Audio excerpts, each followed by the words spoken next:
Takže servus, vítaj pri tomto videu. Točím ho teraz kvôli tomu, že vidím, že trhy idú znovu hore. Boli veľké prepady minulý týždeň, tak teraz sa to znovu začína trošku rozbiehať. Keď si kúkneme nejaké tie grafy, napríklad pozrieme index európskych 50 najväčších firiem, tak keď si pozrieš, tak to máme jednodňový, tak už to minule bolo na hranici okolo 2900 alebo tak, teraz už je 3000. Minulý týždeň bol obrovský prepad, ku koncu týždňa sa to teda začalo trošku dvíhať. Je podľa mňa šanca, že sa to odrazí a že to pôjde hore, ale ťažko povedať, môže to kľudne otestovať ešte aj tých 2500, alebo teraz to trošku stúpne, potom zas to padne. Každopádne by som chcel povedať, že je možno aj príležitosť ešte naskočiť do nejakých akcií a kúpiť ich lacnejšie. Ja som sám minulý týždeň dokupoval 7 akcií, môžeme to pozrieť, že čo som kúpil, si to presne všetko nepamätám, ale kupoval som aj európske. Kupoval som Renault. Renault je ešte stále celkom dobrej cene, ale ťažko povedať, hovorím, môže to ísť dole, môže to ísť hore. Ja len z hľadiska takého, že je to ešte celkom priaznivá cena, keď sa na to pozrieme aj z ďalekého hľadiska, tak ten prepad, čo bol vlastne cez koronu, tak ešte sa to určite nezvýchalo. Každopádne máme tu druhú vlnu korony a je dosť možné, že tá prinesie so sebou ešte väčšie škody, ako priniesla tá prvá, akurát, že tam veľkú rolu hral strach, kedy sa tie trhy ozaj obrovsky prepadli. Vidíte, ten prepad je neskutočný za takú krátku dobu. Môžeme si kúknúť aj ešte S&P 500. Tiež ten prepad minulotýždňový je riadne veľký.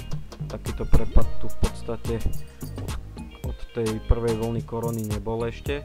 Ale ako vidíš, tak zase to narazilo na tých 3250 a vypadá to tak, že to možno aj pôjde hore.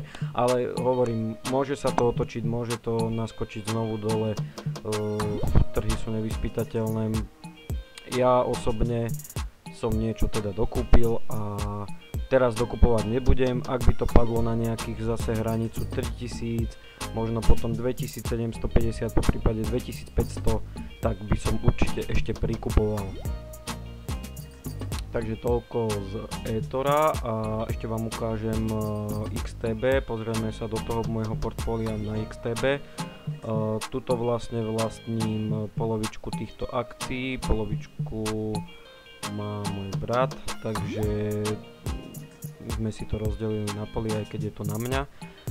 Keď si pozrieš, tak sú tu stratové hlavne tie ropné, aj keď už tie som kupoval celkom dobrej cene. Occidental možno ľutujem, že som kúpil, bola to taká investícia, že som išiel skôr na tú cenu, ale každopádne je to rizikový podnik. Teraz by som už do toho asi neišiel, ale myslím si, že mal som ho síce nejako zanalizovaný, aj sa mi celkom ľúbil, len hovorím, tá ropa je teraz ozaj riziková, celkovo ropa znovu klesla na cene. Môžeme kúknúť aj graf ropy, už je zase pod 40 dolármi. To dáme tiež na denný. Ako vidíš, tak dlho už nebola od konca mája nebola takáto nízka cena na rope a môže to tiež zase spôsobiť aj u týchto firiem zase nejaké problémy. Každopádne, keď si všimneš, tak skvele som kúpil ešte Apple za dobrú cenu, vtedy to bolo okolo $320 alebo 315 alebo tak nejak, no rozdeľovali sa, vtedy sme kupovali len 6 akcií, teraz už máme 24, lebo sa z jednej akcie stali 4 akcie, bol vlastne split, takže máme 24 akcií.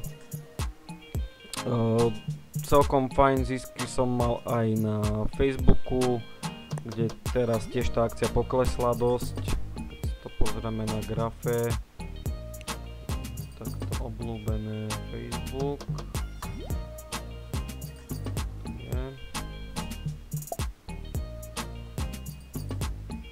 tak keď si všimneš, tak ozaj už bola na $300 a teraz je len za 263.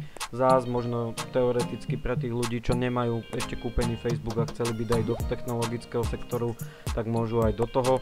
Mne sa ľúbi teraz firma aj Intel, ktorú mám kúpenú na eTore, lebo ozaj v takejto cene riadne dlho nebola. Je to dobrá firma a boli tam výplachy teraz, takže ja si myslím, že je skvelá možnosť nastúpiť do Intelu celkom dobrej cene. Ale tiež si to samozrejme zanalizujte vy.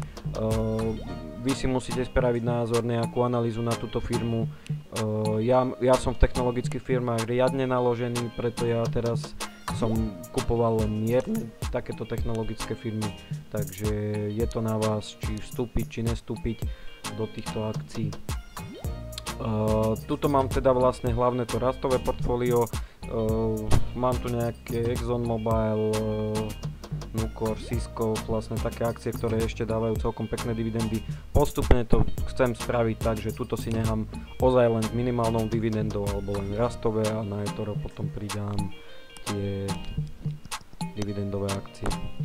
Takže toľko to zatiaľ z updateu portfólia, ukázali sme si teda aj na tomto XTB, ako to tu mám.